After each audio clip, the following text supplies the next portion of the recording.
into play, but we're finally seeing the draft. We are going to start, and as of the moment, I'm surprised to see that a lot of the focus is actually going to be on the roamers. It's the Mathilda, Atlas, and the Marcel that have been taken out of the options for now. So this makes room for a lot of the previous priorities. I think I'm a bit iffy about seeing the Juicin Prio, though. Do you agree with me? Like, do you feel the nerf on the Juicin? Personally, as a Jushin player, sometimes I feel it, sometimes I don't. It really depends. Really? Like, if I'm still up against a composition that's very melee oriented, like the Baxias of the world, the Fredrins of the world, the range diff to her skill is not as bad. Really? It's not as bad. But that's why I feel like coming into the draft, it's going to be interesting because we've been talking about how perhaps the assassins will come up in popularity, but so far these bans don't really indicate that, right? The Matilda being banned out. Obviously, the Matilda has been such a great support hero for the junglers in the tank. So either this is them knowing something that they know that we don't know about each other, or it's still kind of centering around the tank junglers. Yeah, I'm trying to make sense of what SAETA is trying to set up for, because they've been taking out Mathilda, Atlas, and Glue. Three, I'd say, very annoying roamers in the sense that they just really provide stability for your team. But what is the prio if they just don't want to go up against these kinds of heroes? Like, I mean, the likes of the Freyas and the Paquitos are there definitely, but you might not want to really see them first pick now that the Esmeralda's been buffed up really well. So I think we're going to maybe shift a bit back to seeing more jungle gold prios, because we did mention the Juicin. It's also probably going to depend on these teams if they still feel very comfortable into prioritizing the mid lane picks. Yeah, and on that note, we do still see the Baxi being banned out, Bri. Okay, so we talked about the Hirara coming to the wild cards. I think it was a very huge and heated debate. Is Hirara good? Is Hirara bad? Is she viable in the meta? Is she okay for top-notch professional play? Yeah. A lot of players argued differently, but we did see an okay win rate from Hirara. I think in the later stages, I think the teams got a lot more accustomed towards the Hirara, and the fact that we do see the changes towards the battlefield, easier to farm, and so on and so forth. We do see the potential of the Hirara. Okay, and more so now that I think you really want to just take a look at the assassin junglers a bit more because of the changes in the patch, then I think Hirara, compared to it becoming a 50-50 pick, feels a bit more reliable. Now, Team Falcons Indonesia though, these are really tanky first two picks that they've decided to go for. It's a Phoveus and the Belleric, which really makes me think of, does SAETA just really want to counter them immediately on, or do they just want to go for the safer priorities on their carries and reveal what their lineup will really revolve around? Because the bans are just really interesting to see. Like, you don't really get to see what the plan is from the bans. I think right now they definitely cannot rely on the Hirara. So the carry does come through, and the Yves. So we have a double secondary carries here. Yves going to be a very strong laner considering the nerfs to the Jushin. Carry also one of the answers towards the beefy guys in the front, like you mentioned, for the first two picks. And the Falcons ID drafted in a way, especially first two, that they really want to counter this Hirara, right? Yeah. Very difficult for her to dash in of these team fights and get out alive, and that's exactly what the Belleric has to offer. And so does the Phoveus on the side lanes. But the question is now, how do they want to close things off? What is that third pick? Do they want to go for a counter pick in the jungle? Yeah, and what is their damage source? Like, what is one of their damage sources gonna be? So now we get an answer. It is gonna be the Gourd. Although it is going to go up against a Hirara, we do see like the synergy that can come into play. It's a Belleric and a Gourd, so you can just be constantly annoying in the mid, just spamming the taunts, and there will be very reliable follow-up and poke damage that can come into play if you take a look at their mid duo, because I think that's something we're yet to see from SAETA. Like, what is going to be paired up with the Eve? What is going to really change the course of their mid-rotation so far? Because the fact that you don't know what kind of jungler Falcon's ID is going to go for yet, it kind of feels 50-50 to just go for a heavy invade type. But there is a high chance that they go for an assassin or a damage jungler if they already have these two beefy guys in their lineup so far. That's why, but I think they need someone to kind of speed up the process about the mid-rotation, right? I'm really worried with Hirara being on the other side, the fact that she's going to be able to roam quicker, be able to invade into the enemy jungle a lot quicker, which is why I was actually still thinking about the Fredrin. So the Fredrin does get taken out here. I think it's a good call by SAETA. And by the way, the buffs to Esmeralda gets banned straight. Yeah, I was really thinking that it could have been a great option for SAETA Against Phoveus. but they did not decide to go for it just yet. They prioritized the Eve and the carry instead. So we're seeing a setup on the box for SAETA, at least for now. Most probably is going to be a team fight approach that they really want to take heading into this game. And speaking of team fight, they even take out the Minotaur. This is something I wouldn't really expect to come in, but there probably has been some information for Team Falcons that it could have been a specialty for Raymond, or for, Miss on the roam. And if you think about it, I think it pairs up really well with the AoE that SAETA have actually established so far in the Eve. Makes sense. We're waiting on the final ban now coming from SAETA. They're starting to really limit down this jungle, and that's why I was thinking that they might want to go for a jungle in third, but it turns out they prioritize the Gord instead. The Harith gets taken out, establishing the fact that they want the carry to have a more comfortable laning phase. But of course, the Claude is still open, but they go for the Moskov instead. So a little bit more map control around the side lanes, something that they could definitely work with. You were asking about what kind of carries that they were thinking about, and we do see that the Moskov comes through. Yeah, so it is down to the jungle option left for Team Falcon's ID, but SAETA, on the other hand, we're yet to see their roam XP. And I think these are going to be two very crucial anchors if we're talking team fight. If SAETA really wants to go all in on team fights, then what are going to be their tempo setters for their XP and roam picks? Because I believe there are a bunch of options still out there. If they're looking at AoE or pickoffs, I think some of the more common picks previously were the Cho. I was supposed to say Gatot Kacha if we're talking AoE, but I didn't expect it to come out because it has been out of the meta for quite some time now. And you just add on more layers of that AoE. So just look at this lineup, this team fight lineup that SAETA have established for game number 1. And they definitely have answers towards the backline, right? Moskov, backline, Gord, heavily backline, and they have the Gatot Kacha with the AOG to kind of disrupt that front line, especially we're seeing and considering, the Phoveus and the Bellaric that will be a huge factor when it comes down to the team fights. They also have the Alice to get to the backline. So it feels like it has been answered. I just don't know what Team Falcon should prioritize in the jungle here. Yeah, there's so many options if you want to fight them head to head with an assassin, but also they're Nolan was buffed. Do they want to go head to head? Oh, they go Suyo. Okay, yeah. Suyo did show up quite sometimes. Even in Wildcard, I think it's never been really out in terms of the meta. But so far, looking at the compositions, I think so much is really going to boil down onto team fight. Even looking at Team Falcon's ID, I think a lot of this is going to revolve around their team fighting prowess and capability. Apart from the fact that they do have a Moskov on their side, but that's really going to likely be the name of the game. Well, now that they're obviously chosen, from what I'm getting, SAETA Esports maybe taking a little bit of a different approach versus Falcons Indonesia. Mentioning it, obviously, for the macro mechanics for SAETA Esports, they're solid, and they did come in created specifically for MWI. And I'm thinking the Hirara pick is going to make a big impact, obviously, for the side of SAETA Esports. Getting that buff recently, we think that's going to be a prio pick. It was instantly. You got to play around it and adjust accordingly. Falcons Indonesia are going to have to fight hard going into match number 1.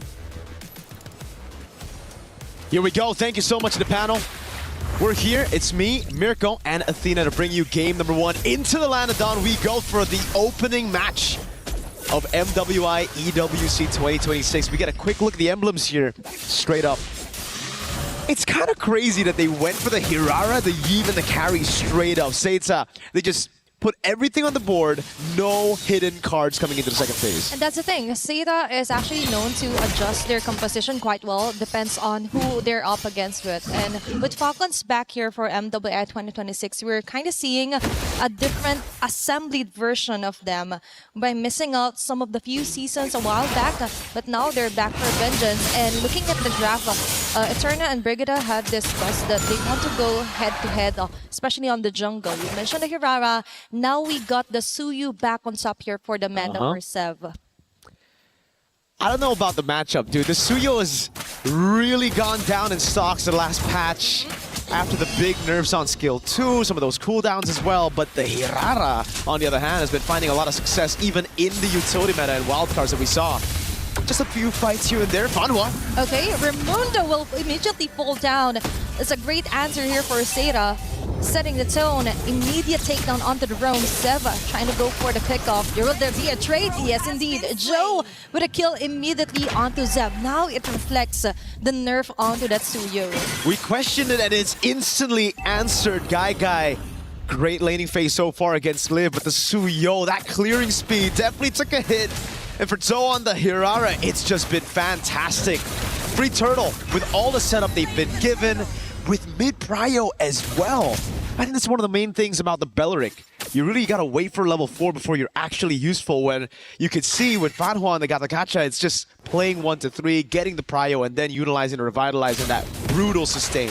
And that's exactly SAETA went for. They didn't even wait for Raimundo to get that ultimate, just taking advantage of the early game here. Meanwhile, transitioning onto the top lane, we could definitely see the rise of the Eve yet again. With a box type of composition here for SAETA, they wouldn't have any problem at all in just disengaging or actually initiating types within their framework. And now, Fanwa onto the top lane. There's gonna be some kind of vision here for Falcons. That's why they will not resort onto any pickups yet. And it gets really tough now as we get into the mid game for Falcon ID. They still have a very good team fighting composition, but it all relies on whether or not they can be free around. Violet Sev, an attempt at the bottom lane. That's a 3-woman setup here, but Jessica 6'6", just chilling around here. Definitely not worth her time yet. So they just want to somehow focus on Zoe farming up as much as they can.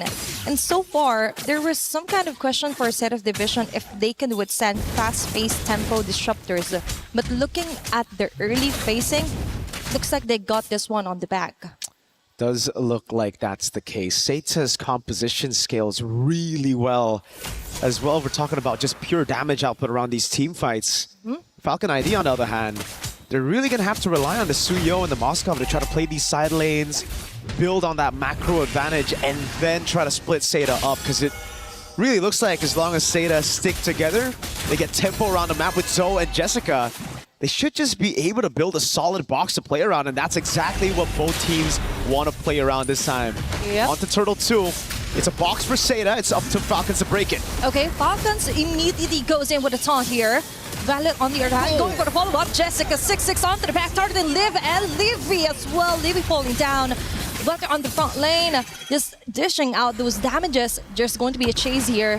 Fanwa, good free hits for Guy. There's going to be the Dark Wave, but it isn't enough yet. There's going to be a 3-woman here and an immediate takedown onto Violet. Most of the kills onto the side of SAETA. Falcon got the tempo, but they couldn't get more than just a neutral objective. The team fighting we were talking about, Jessica, what a set with a throw and a ruin combo together with the AOG, and they can't look for anything on the map. SAETA on the other side though, Guy and Fanhua here just waiting in the bush. Violet's in for a rough awakening if he just walks up into this turret. I think it's just going to be a free turret for SAETA. Definitely.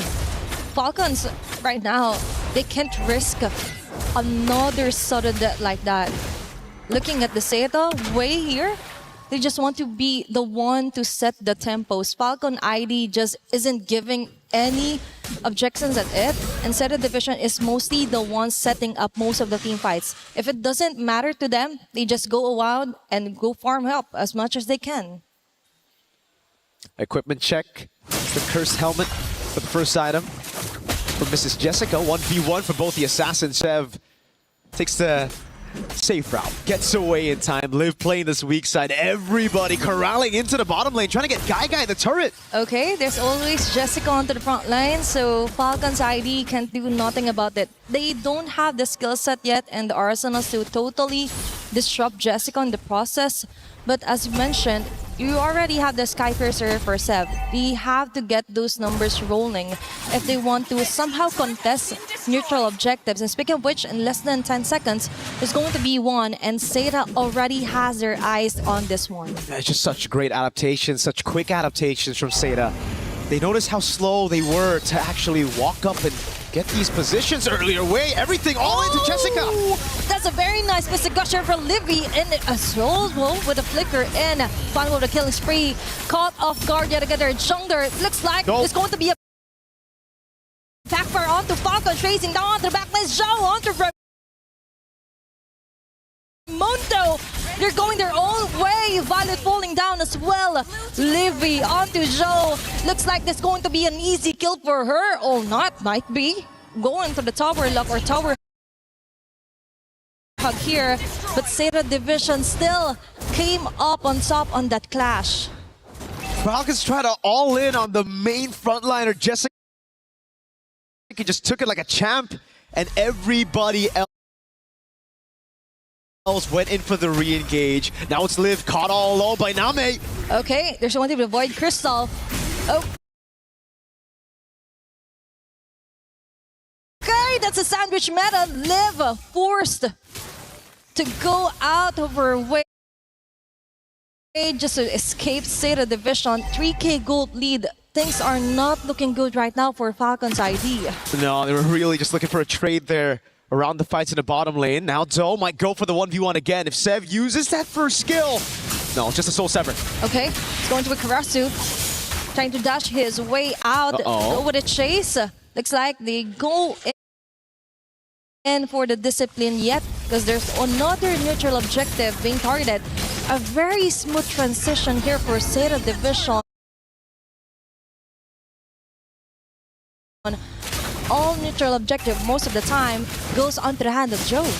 Oh, Name. Another big weakness for the Suyo is these long-range mages in mid. They can just burst him down. No magic damage reduction anymore on the kit. It's been nerfed quite a while ago. Yep. And like you mentioned, it's all really about the transition. SAETA, they transitioned so well, converted on every objective. Again, they see Falcons up top. They go straight into the bottom lane. And Raimundo is just so confused, frustrated. They don't know where to look. They go up top. They try to match some of the rotations from SAETA, and Zoe is just split pushing down below on this Hirara, and there's nobody who can match this 1v1 presence, not even Sev on the Suyo. They couldn't even maximize the Moskov thing here for Falcon's ID, because SAETA Division is just all over the map. Conceal play here. Raimundo yet again caught here with a flicker. And Random Dryad. There's going to be two members here for SAETA Division caught on the crossfire. Fanwa with an AOG. Violet going in for the further pursuit. Still going down. A very nice box here for Name and Falcon's ID. Even with great initiations, great targeting, it just isn't giving any damage yet against SAETA. It's crazy to say, but it just feels like SAETA are just better. Falcons have had no answer to anything. The only time we've seen a proactive move has been Liv trying to get a turret up top. That's about it. Everything else, pace set by SAETA, and you can see in the goal difference here, it is all almost across the board, a 1,000 gold lead. So it is the 1v1s that are just constantly going to SAETA. And for Doe, it's that immobilization. The fact that it's just so difficult to catch anyone from SAETA. I had my doubts early on when they revealed all of their damage dealers in the first 3 picks, but then the way that they were able to adapt to it, picking up these 2 beefy frontliners and the Gata Kacha and Alice, getting that combo in together as well. It has really confused Falcons now, especially as Guy finishes off her DHS. That is the 3-item power spike we were, well, should be looking forward to. I don't think Falcons are actually looking forward to that too much. It's just free. There's no way for them to even walk out of their own base. It's just Liv who can do a little bit of that. Just clears that out though. Can't go for any trades. It's not enough for Liv to just go on about her day, clear off the last bits of minion wave. the long lane here against SAETA Division. But also, we have to consider the fact that the crowd control mostly will come from Raimundo or Violet. Additional crowd control might get from the Mystic Projectile here for Livid, but still isn't enough because the moment they approach, they're easily torn down here by SAETA Division. They just don't have that range yet. Damage isn't there for Livy. I just saw her build up the corrosion side, but that's it. Now SAETA Division has the Lord. Totally maxes out the outer and inner turrets here for Falcon's ID. Now they're left to defend down to their last base turrets here onto their base. They do have okay clear. Still have a Gord and a Moskov in their lineup. But SAETA's got really good siege with Jessica. Conceal again? On the Alice, yep. The conceal. Guy's looking for the shot to the turret. Name just looking for an angle to get an RWM to zone Falcons away from this turret. Now Baser down below, targeted by SAETA. Oh, another drone of ruin! Team members gone here for Team Falcon's ID. But a follow here for Fonblock. Jessica 6-6 still on the Crimson Seb. Gleam, but trying to run away. Seb going down. Livy with an answer called. That's 1-for-1 trade-off. They're not backing away just yet. Still for SAETA Division, I think that was a very fruitful initiation, even though it cost Jessica 6-6 her life. Yeah, no bounties on Jessica. All good as long as they're able to get those chip damage over onto the turrets. It's very low down below. It would have been even better if SAETA were able to take that down. But hey, a win's a win right now. You'll lose your frontliner for the price of Zev, who now will lose a lot more time to try to look for farm. Heck, Liv is being given over the orange buff. So this level lead is going to be still a problem as we get into the next Lord for Falcon ID. Zev is going to have to just try to out-red tree, predict those red tree battles coming in from Zone. Yep, because most of the time for Falcon's ID, the issue is that for the earlier parts of the game, they weren't even able to farm up as much as they can. And from their coach, they quoted that they just have to go farm, then go kill. They can't even do the step one. So for right now, it's too scattered here for Team Falcon's ID. SAETA Division really found the right weakest link here for Team Falcons, which is to somehow get and disrupt the whole jungling pattern here for Sev. Just going ninja here, trying to get her own purple buff while all of them are still busy. But now for Team Falcon's ID, there is just so much to catch up to. Gold lead, kill lead, and as well as the map control overall. Chev's doing a good job, yeah, just staying out of vision, finding these holes in the map game that SAETA have conquered to try to get some farm. And what a story this will be for our opening match. One of the titans of MWI from Indonesia. Usually when we look at the women, it's the Indonesian teams who've had the craziest records. But now it's SAETA, proven to the world right now that they can go toe-to-toe. Heck, they can actually even just be better. Name, poking Violet down. Mid-prio for Liv. Okay, they have to watch out here for Guy. Mystic Gush is ready. Jessica 6-6 with a stopper of the Throne of Ruin. Liv falling down. Joe getting busy here. Liv will slowly back away. Kill spree for Guy. Joe onto Liv with those damages. But Jessica 6-6 onto the front line. A Crimson Gleam out. Livy as well here will go livid. Zev can do nothing but stare back. SAETA Division still got the lead. Joe was the survival instinct mode there, but still they want to go up against their base turrets here, trying to finish off the round as fast as they can. Guy with a mega kill. Now they're locking their eyes onto the tower, and it looks like this is it. SAETA Division takes game number 1. A shocker of a win.